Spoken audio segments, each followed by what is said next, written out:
Hello, hello, hello. Welcome back to The World is Storytelling with me, Ronni. And for this week, we have the amazing Kerstin Bergentz joining me. And instead of a county top, we are in fact in a county bottom. Or it probably is. We are recording this from one of the lowest places in County Westmeath. Listen on for more about that. And before we get on with this wonderful episode, I have a question for you all. Oh dear. How do children carry their peat compost? That's right, in their boggy. That's probably one of the worst yet. Thank you very much for listening and have a wonderful, wonderful day. So tell a story, one that is true. Yeah. Oh, well, I think we should start off by saying hello. Hello. How are you? I'm good. I'm in an abandoned locomotive. We are in an abandoned locomotive, which is quite fun. It is a bit strange. Do you want to describe the scene of where we are? We are in a tiny metal box on a train track that has not been used in many, many years. And there's a bunch of nature, and we're in the middle of a bog. We are. Yes. And this engine is bog-coloured? That too. It smells a bit boggy too. It does smell a bit boggy. It smells a bit boggy in here. But considering how long it has probably not been in use, it's decidedly... I mean, the chair, you're sitting in swiveled. It did swivel all the way back. Yeah. Yeah, some of the buttons and things, you can press them. They don't do anything. But you can press them if you wanted to. Oh, yeah, baby. Okay. Swivel. Nice. Yeah. Yeah. I don't know about you, but there's something about being in a train which is just fantastic. It's this used to chuff, chuff, chuff up and down. Yeah, no. When was the last time you had a really good train ride? Oh, well, very, very recently. Yeah. Yeah. I've actually spent the last month travelling all around Europe, mostly, not all around Europe, Northern Europe, I'd say, mostly by train. Mm-hmm. And one of the things I did was I did a long, long diversion to go on the Wuppertaler Schwebebahn, which is a suspension monorail in Germany, and I felt so nerdy. Because it was a very long and very convoluted trip just to ride the monorail. But I really felt like I achieved something that day. I scratched an itch. It was a worthy side quest. It was a worthy side quest, exactly. How about you? Are you very into your trains? I do love a good train ride. Yeah. I've done... one of my favourite ones is taking the train from Stockholm, Sweden, all the way north to Kiruna. And then you can take the train even further out to Narvik on the Norwegian side. That is very beautiful. You cross the Arctic Circle, and the train departs from Stockholm at night, and it's a sleeper train. So then you wake up the next morning and you're out of industrial suburbia cities into nothingness, and it's just nature. And I always sleep really good on trains. Yeah, so. What do you think it is about the trains that makes you sleep very well? I think it's the rocking. It's like the motion, you know. It's the same with boats. Whenever I'm on a ship, I sleep well. The motion of the ocean. It's the motion of the ocean. Exactly. I mean, all of these provide our listeners with a little clue of who you are and what you do. Yeah. But do you want to describe yourself in however many words you like, or give us a riddle? Oh, a riddle. A riddle, yeah. A riddle. I don't know. I think I like the many words ideas, because I would describe myself as someone who refused to be one thing. Yes, I like to have many words that feel like mine. So yeah, I like the ocean. What's your name, by the way? I don't think we've even gone that far. We've told everyone that we're in a very particular train, but we haven't said... We haven't said who we are, exactly. No, my name is Kerstin, and I am a long-time friend of Ronnie's. Yes. Yes. Yeah. What is it? Coming up in a decade? We're getting old. but yeah, it is. It's coming up in a decade. It's coming up in a 9 decade. years. 9 years, absolutely. It's coming up in a decade, yeah. Yes. And we met in Sweden. We did. Which is where I'm from. But I don't live in Sweden anymore. I live in California, which is a very different climate than what we're in right now. Although one of my favorite things that you tell me about San Diego is that you have the May grey and the June gloom. We do. So because of the difference in temperature between the land and the ocean in San Diego, you get a lot of fog. So May is a grey month, and then June gloomy. So, and I heard someone say Grapeful, yeah. as when it creeps into not just May but also April. So yeah, foggy. I was thinking about this yesterday. That when I first met you, I didn't know about the myriad of connections that you have with the sea, because when I first met you, it was in a landlocked place, discussing landlocked things. Yeah. And it took me a while to really find out that most of the other important places in your life have a lot to do with the ocean and with the sea. Yeah, no, that's probably true. Most of the important places in my life are right by the water. Yeah. Which, in some sense, it's not strange that I ended up studying to become an oceanographer. Yeah. Yes. My parents baptized me in salt water and champagne. So maybe, ocean with a touch of glamour. That's what I aspire to be. I mean, when I look at you, that's exactly what I think. Ocean with more than a touch of glamour. Even in the middle of a bog. Even in the middle of a bog. I mean, that you just as we got here, and this is another thing that I really, really enjoy about you have this sense of playfulness and creativity. So the first thing you did was climb on top of the train. Yes. And I took a picture of that, and I mean, you could model. Is it what make is the Marmot jacket? Yeah, my jacket. I don't know about that, but no. It's one of my mom's best saying is you only have as much fun as you make happen yourself. Yeah. Which, for the line of work that I'm in, which is involves a lot of field work where I go to sea and spend a couple of weeks at a time living on a research boat. You're out there in the middle of the ocean with only what you brought with you, only with the people who you brought with you as well. And so the ability to make fun happen and choose the positive outlook or the laugh instead of the despair, the adventure as opposed to the agony. I think it's a skill worth honing. Wow. Yeah, I like that. I really like that saying, and it is so true. And you've told me over the years of certain times of being on these research boats and of the silly things that you've decided to do. Or I've celebrated Swedish midsummer, in the middle of the Gulf of Mexico with a maypole that I created out of pipe and paper flowers. Yeah. Yes. I've sung karaoke with a bunch of Italian NATO officers in the middle of the North Sea, a floating tin can. What were their karaoke songs? If this isn't it was a lot secret. No, there were not any. It was a lot of Italian classics that I don't know nothing about. Okay. But Sweet Caroline was a classic, and then Volare. Oh, cantare. No, I don't know Italian, but that song was very popular too. So. Lovely. What's your karaoke song? I'm not sure. Oh, my go-to karaoke song? Yeah. Well, that is an excellent question. I Will Survive, maybe. That's pretty good. Mm-hmm. But I don't know. I'm flexible. Oh, Dancing Queen. There you can take the girl from Sweden, but you can't take Sweden from the girl. I have to say some ABBA related thing. Yeah. Yeah.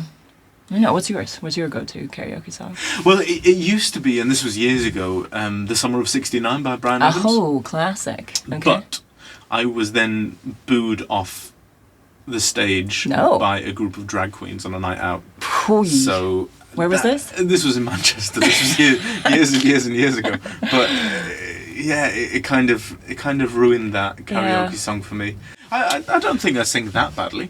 I don't think you do. I think you. Whenever we go on a hike, you sing. That's Yeah, right. and I mean, I'm still friends with you, so. Under duress, maybe. No. Does it ever bother you that people refer to it as field work when you're not, when you're not in any fields? Other scientists, land-based scientists, are in fields, whereas you are in. You know what's even the sea. funnier? So you don't, in oceanography, you don't talk about it. You often don't say field work. Actually, you say you go on a cruise. Right. And the amount of times that I've had to explain to people, they're like, "You go on cruises for work," and I'm like, "Well, just to be clear, this is a different kind of cruise. It's not that we're on a big floating mini town with all-you-can-eat buffets and pools on the roof. We're like, working 12-hour shifts and getting tossed around in big waves."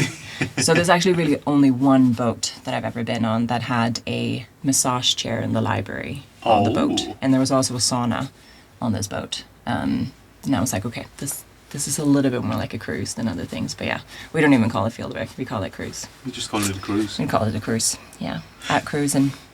How was the massage chair?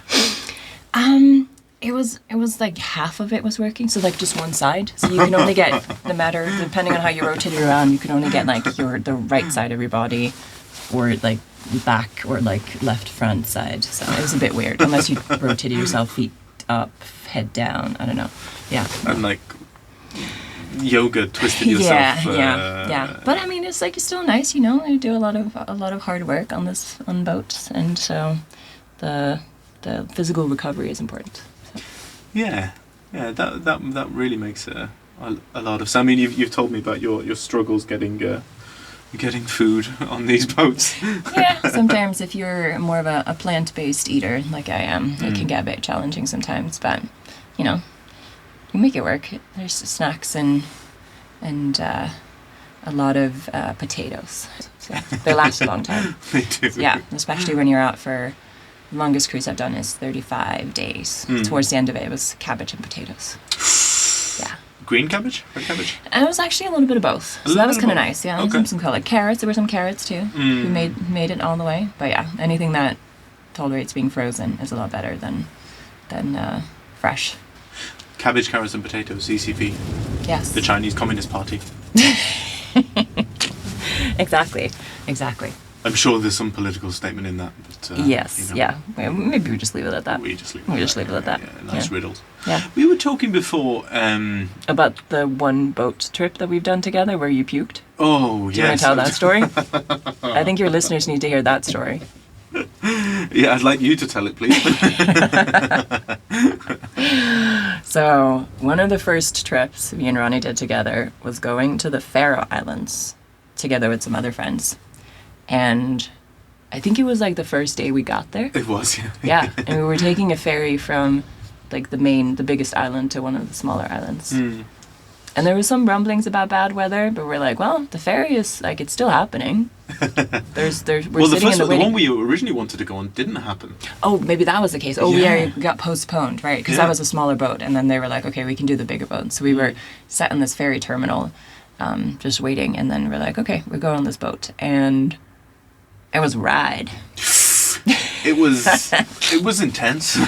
It was intense. I think I experienced weightlessness a couple of times during that ride. Yes. When you're in the front and you just go up and you're like, the floor is disappearing beneath my feet, and then you just come crashing down.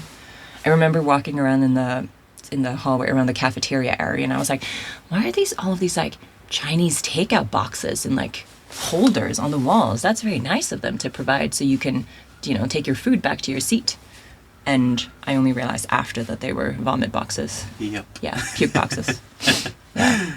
All the well, maybe not all, but a lot of plates smashed there on that trip. Yeah. There were glasses and plates flying around. Yeah. Yeah, a bunch of us looking quite pale, and then you and I walked out to get some fresh air, and you hurled your guts out over the side.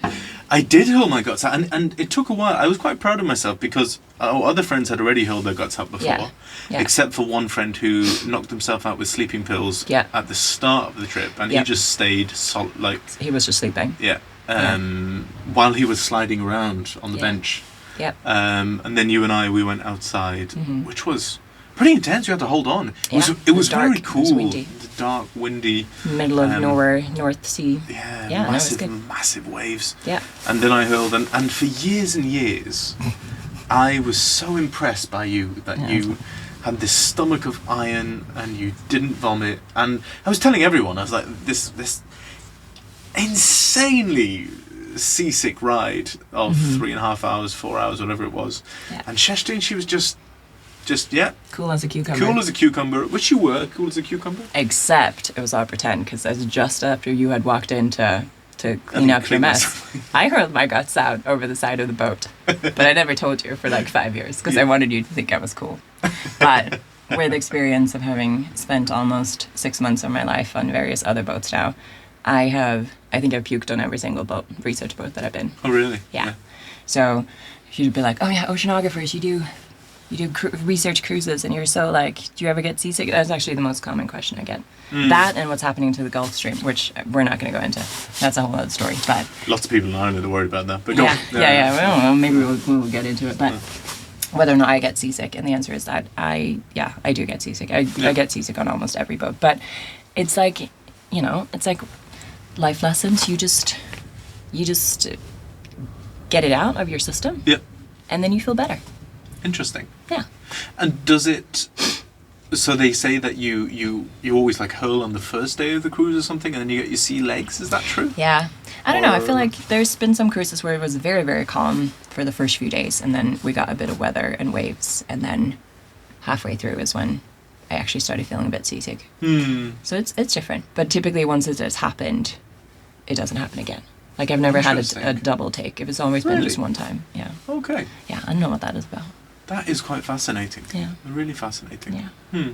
But again, life lesson. Sometimes you just gotta do the uncomfortable thing, get it out of your system, and then you're good. Yeah. But yeah, every boat is different too. There's some boats that have the Vomit Comet name. There you go. And you see, this is why I prefer trains. Because you start talking about different other modes of transportation. Well, no, but just you generally don't get seasick on trains. We were talking about how this is the Bog of Allen. Who was Alan? Who was Allen? Why did Allen get to name this bog? He must have been a splendid fellow if he got to name a bog. I love the way you say bog. Bog. Can you say it again? Bog? Bog. Bog? Can you say bogalicious? Bogalicious? No. Don't be bogged down. But that's it. Then you went American. You were like, bagalicious. Bagalicious. Ugh, what can I say? My goal was low-key. I've just been in Scotland for a couple of days for conference. Because I'm not a native speaker of English, I think I have a tendency to pick up accents.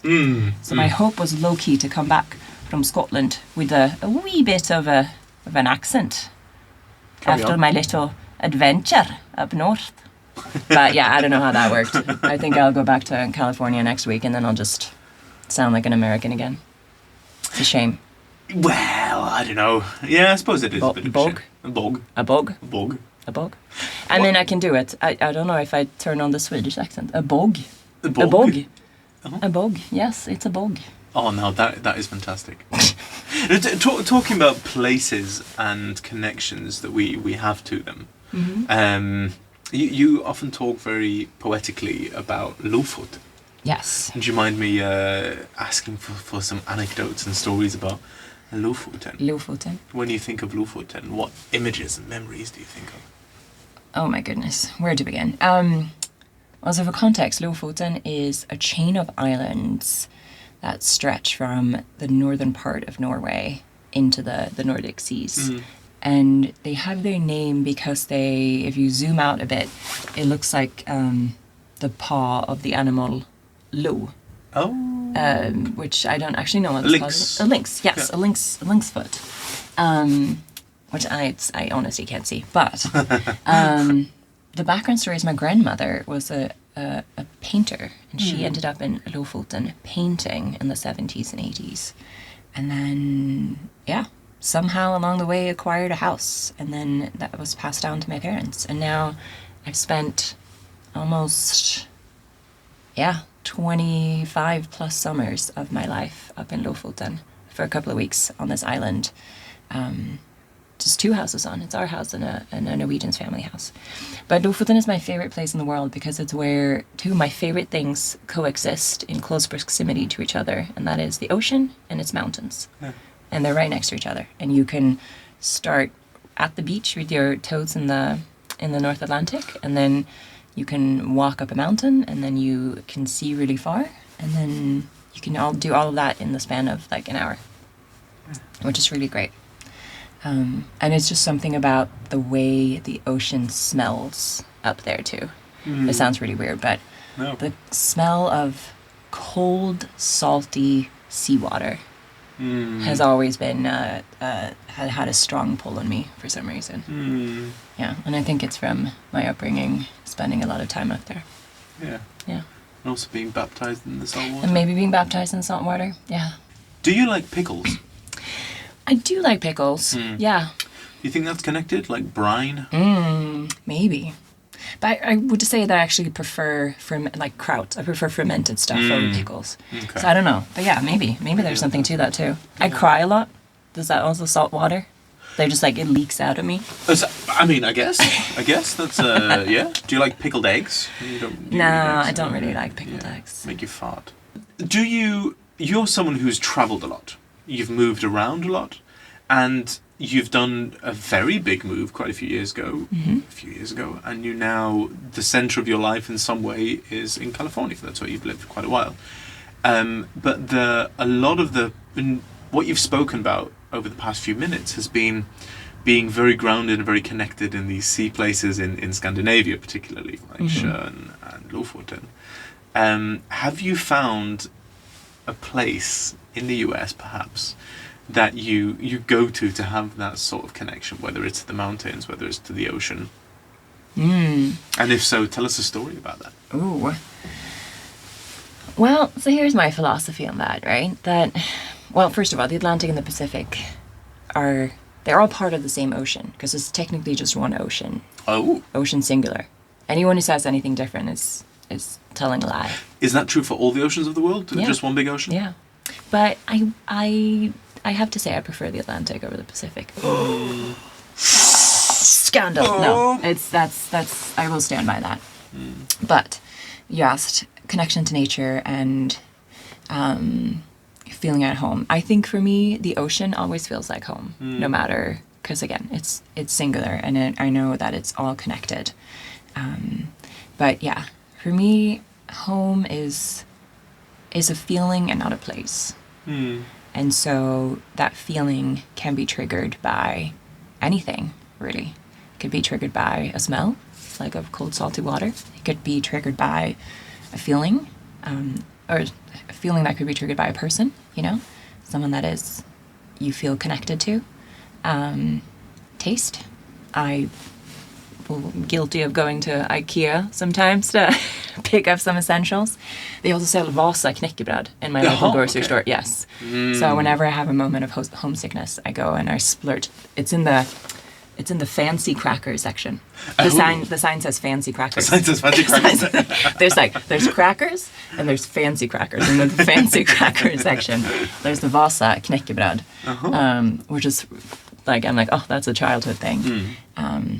So yeah, again, home it's a feeling, not a place. And the nature in California is beautiful. I'm not a desert girl. There's a desert. I'm not a desert girl. There are some people here for whom the desert gives them that feeling of home, or like arriving or landing somewhere. I think for me, yeah, all I really need to do is to feel some sun on my face and to have my toes in the ocean. Yeah. Sun on your face and toes in the ocean. Yeah. It's a very beautiful sounding moment, and it's sending me far away to moments that, even though I'm not particularly an ocean person, to moments that I've been toes in the ocean and sunshine on my face. Yeah. Do you have one in particular in mind? I'm interviewing you.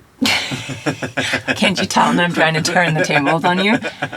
You're in the swivel chair. You're about to be turned around. Yes. Oh. How about you? What's a memory that comes to mind, or an anecdote that you think of when you think of toes in the ocean and sunshine on your face? Toes in the ocean.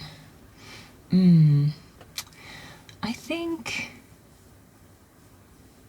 Yeah, I might have been one of those, like, Lofoten hikes. Having just hiked up 1,000 vertical meters of elevation. And then coming back down again. And there is one beach in particular up there. It's called Haukland Beach. And its claim to fame is that in 15 years ago, it was voted one of the best beaches in Norway. Aha! And so you go there in the summer, and it is white sand, crystal clear waters, and you're like, wow, am I in Hawaii? And then all you have to do is turn around and you're like, there's snow on the mountain behind me.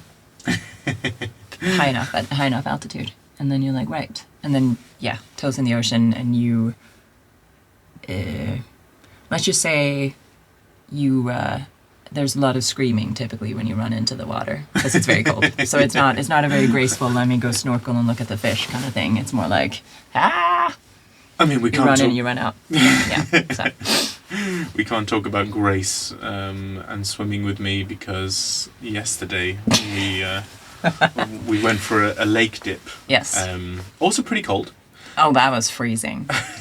I was very cold. It was very cold. It took me a long time to thaw that out, I have to say. Well, I'm very thankful that you slid in very gracefully. And then I slid in after you, and then I screamed and was like, that is very cold, I'm getting up again. So I got up again. And you kept swimming, and I was very impressed. Well, what happened afterwards was less impressive. Me trying to get out. So there are no steps there or anything. Just this very, very slidey board. Very low slidey board, maybe like 10 centimeters above the water. Yeah. Yeah. And it was extremely slidey, probably like an old cupboard. And I hauled myself up out, and I slid across on my substantial belly. No, you don't have a substantial belly, but picture a walrus. Picture a walrus, exactly. Pick a seal or a walrus. Take your pick. Yes. Slipping up on and then going, arms and legs in the air, slipping on his belly. Yeah. It was a sight to behold. I feel sorry for you listeners for not being there to witness that. It was quite something. And I did, my belly cleaned that landing platform very well. It did. It was sparkling afterwards. It certainly was. Yeah. What was I going to say? We've been sidetracked. Oh, well, we're on some tracks. Of course, we've been sidetracked. Hey, train tracks. Right. Train tracks. Yeah. We're motoring away. Locomotive. What's your locomotive to be in this country? That's what they ask you at the border control or something. Do they? Oh, yeah, okay. Locomotive. I have. Well, I mean, we've spoken about sea, and we will finish off this shortly with some dad jokes because I know you love some dad jokes. Of course. And you're very good at dad jokes. But before we get there, I have some lovely memories of climbing mountains with you. One of them back in the Faroe Islands. Mm-hmm. But another one in particular was in Scotland. Oh, we did some hiking in Scotland, and we did some hiking in Wales. Yeah. But particularly, that was one of the most magical days of my life. The hike we did in Scotland. It was summer. Mm-hmm. You came very kindly to visit me in Edinburgh. Mm-hmm. And we left pretty early in the morning. We drove up to the Cairngorms. Mm-hmm. We went to the Bridge of Dee. No, what's it called? The Linn of Dee. And we climbed Ben Macdui from the back. Ben Macdui is the second highest mountain in Scotland. It was a phenomenal day. The sunshine, it was clear sunshine. We started early and we did a pretty good hike, an amazing horseshoe hike.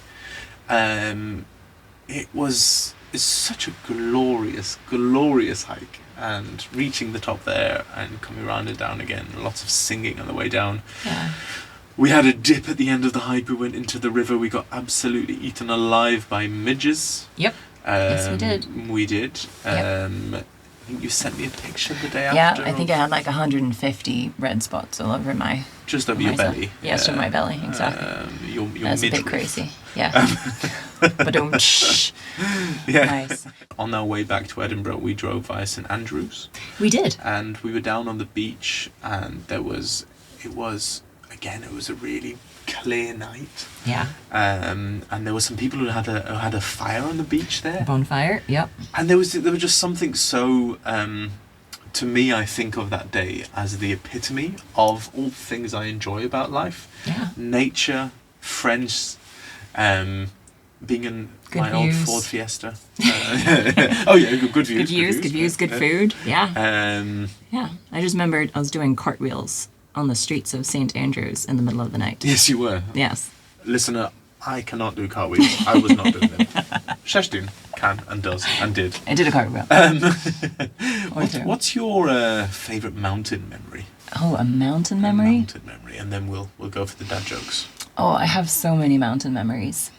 I couldn't possibly pick one. There's been many mountains in my life. I have a tattoo of a mountain even. So maybe that's the mountain I should tell. So there is in Lofoten. Yeah. I keep coming back to this place. In Lofoten, from our house, there's a mountain range you can see, and it's a mountain range that my grandmother would include in her paintings often. And so it's a series of mountains, like a little jaggedy ridge. If you asked a 5-year-old to draw mountains, they would draw it would look exactly like this. Yeah. And it's above the tiny town of Ballstad. But yeah, and these range, this little mountain peak. There's like 5 peaks next to each other, and they always have the most amazing display of being backlit, having lights from all possible directions, clouds, being completely covered by clouds, being half covered by clouds, to the point where my parents call it the Ballstad Cinema, Ballstabion. And I think that would have to be my favorite mountain range, my favorite mountains. Mountain memories. Yeah. To the point where I tattooed it on my arm. Yeah. By a drunk Portuguese man. No, he was not drunk, he was high. And claimed that his balls were his best friends. But that's a story for another time. Is it though? I think that might be a story for another time. Just have to have me come back and I'll tell it. Cliffhanger. You shouldn't hang your balls off a cliff. You should not hang your balls off a cliff.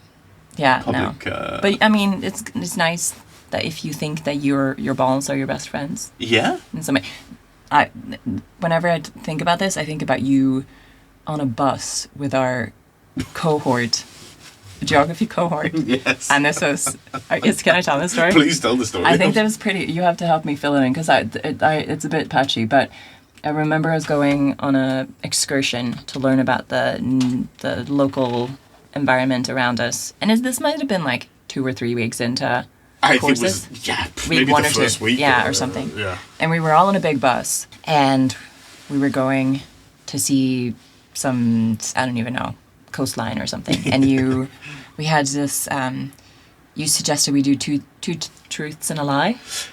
It wasn't truth. It was. Did you know? Did you know? Exactly. Did you know? Now, did you know? Which involves people writing little slips of facts about themselves, maybe interesting facts about themselves. Yeah. And then someone at the front, in this case me, I believe. Yes, you. Oh, you with the microphone? I was Of course, with the microphone. of course, you were there with the microphone. Hogging the microphone. Hogging the that's microphone. what they call me. Exactly. Running away with the microphone. Yeah, and I would read the facts out, and everyone Yes. had to guess who it was. Yes. Yeah. And there was a fact about balls. There was a fact about balls. There was a fact that someone who wrote this fact once woke up with 3 balls. Yes. Yeah. And everyone in the bus was a bit surprised at this fact.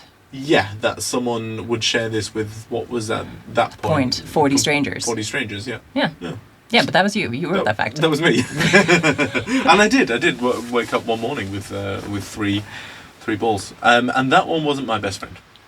No. No. It had to be shoved up into my intestines where it belonged. Because it was my intestines falling down. Come to say hello. But there you go. So there you go. Folks, Balls. check yourself for hernias and for testicular cancer. Exactly. Yes. Should we move on from there to dad jokes? Unless you're too noodled out. Hey, I am not ausgenoodled. Ausgenoodled. Yeah. But yeah, well, before we finish off this fantastic recording in this So train, rambling. It's not a very straight track. No, it's not. No. No, this track isn't. And neither is our conversation. No. It's beautiful. Yeah, we love it. What's your favourite dad joke?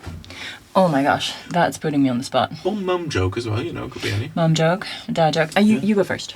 What do you call the funniest cereal? I have no idea. A muesli. Muesli? Yeah. Well, that was pretty good. Thank you. That's pretty good. Oh my gosh, I don't know if I have one on the spot. I feel like our conversations sometimes are just dad jokes. They are, which is one of the reasons why I think our friendships has carried on. Yeah. Yeah. Our mutual love for dad jokes. What Swedish cereal is your best? Is can you rely on in good times and bad? A Swedish cereal? I don't know. Your granne Ola. Your gran Ola. Which your would neighbour. mean your neighbour Ola. Your neighbour Ola. Yeah. Okay. Well, nah. I don't know about that one. Which cereal is the worst at telling jokes? Corny Flakes. Corny Flakes? Yeah. Oh. That one's... Yeah. I don't know. I'm not laughing. Yeah, but no one ever laughs at my jokes, so that doesn't... I laugh at your jokes. You do. Except this one. Yeah. Where did the cereal come from? Why all the cereal jokes? Because I'm a serial joker? No, just because I was trying to think of things that we should joke about, and I don't know, we had breakfast before we left? Yeah. Maybe? Yeah. Okay, here's one on snowman. On Snowman? Snowman? Yeah. What do you call a snowman who works out? I don't know. An abominable snowman. Oh, an ab. Very good. An abominable snowman, yeah. Yeah. What do you call a snowman that's having a bad day? I don't know. Water under the bridge. Hey. Yeah. That's good. That is Someone good. is having a really, really bad day. Go on. Carrot soup. Hey! Yeah. We shouldn't laugh at that as snow joke. Yeah, no. Why not? Snow what? joke. Snow joke. See, sometimes you're a bit too clever for me. Clever is not the word a lot of people would say. Yeah. But No, do you? Own I'll it. take it. Own it. Mm-hmm. Anyway, there you go. There you have it. Wonderful. Well, Kerstin, thank you so much for coming aboard the train. Thank you for having me in this impromptu, slightly off the rails experience in an abandoned locomotive in a bog. In the bog? In the middle of nowhere. Oh, I love the way you say bog. I said Bog? that before. Okay, sure. I'll just sit in the car on the way back. Just be that bog. Bog. Will that bother you?